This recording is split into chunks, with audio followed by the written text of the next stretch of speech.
ಶ್ರೀರಾಮ್ ಸಮರ್ಥ. August 11. ಸಮಾಧಾನವು ಭಗವಂತನ ಹೊರತು ಎಲ್ಲಿಯೂ ಇರುವುದಿಲ್ಲ. ನಿಜವಾಗಿಯೂ ಯಾವುದು ನಮ್ಮ ಬುದ್ಧಿಗೆ ಖಚಿತವೆನಿಸುತ್ತದೆಯೋ ಹಾಗೂ ಅನುಭವಕ್ಕೆ ಬರುತ್ತದೆಯೋ ಅದೇ ಸತ್ಯವೆಂದು ತಿಳಿಯಲು ಅಡ್ಡಿಯಿಲ್ಲ. ಆಗ ಅದಕ್ಕೆ ಏನೇ ಅಡ್ಡ ಬಂದರೂ ಅದರ ವಿಷಯದಲ್ಲಿ ನಾವು ವಿಚಾರ ಮಾಡಬೇಕಾಗುವುದಿಲ್ಲ.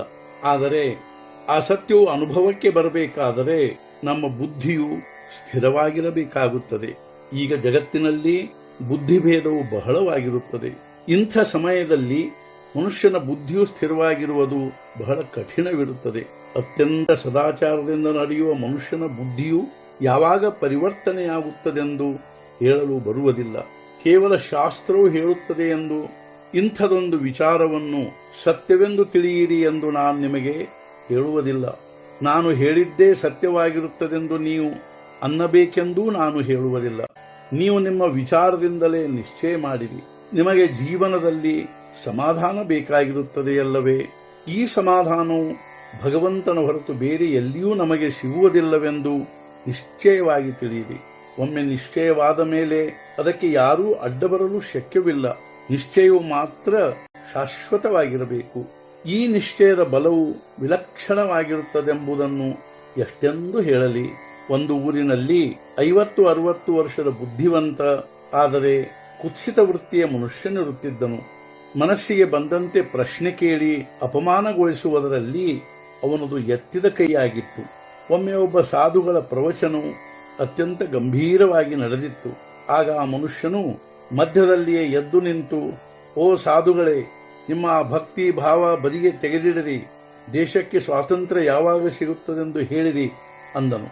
ಅದಕ್ಕೆ ಆ ಸಾಧುಗಳು ಶಾಂತರಾಗಿ, ಅದನ್ನೇನೋ ನಾನು ಹೇಳುವೆ, ಆದರೆ ನೀವು ಈಗ ಇಳಿವಯಸ್ಸಿನಲ್ಲಿ ಇರುವಿರಿ. ಕಾಲು ಯಾವಾಗ ಆಕ್ರಮಣ ಮಾಡಿತು ಎಂಬುದರ ನಿಯಮವಿಲ್ಲ.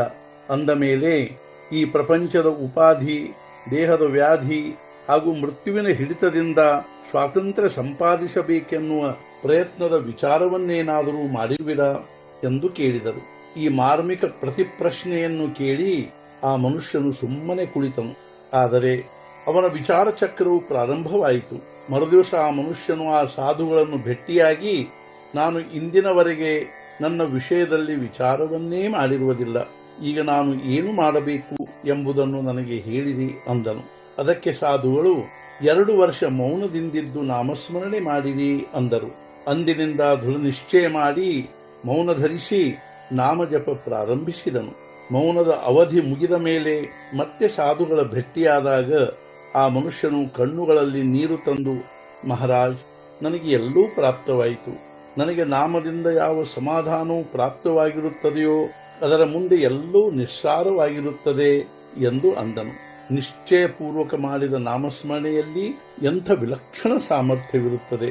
ಇಂದಿನ ಮುಖ್ಯ ವಿಚಾರ, ಚಿತ್ತವನ್ನು ನಾಮದಲ್ಲಿ ಇಡಬೇಕು. ಅದೇ ಸತ್ಯವೆಂದು ತಿಳಿಯಬೇಕು. ಮನಸ್ಸಿನಲ್ಲಿ ಇದೇ ನಿಶ್ಚಯವಿರಬೇಕು. ಅಂದರೆ ಮನಸ್ಸು ನಿರ್ಭ್ರಾಂತವಾಗುತ್ತದೆ. ಸದ್ಗುರುನಾಥ ಮಹಾರಾಜ್ ಕಿ ಜೈ. ಜೈ ಜೈ ರಘುವೀರ ಸಮರ್ಥ.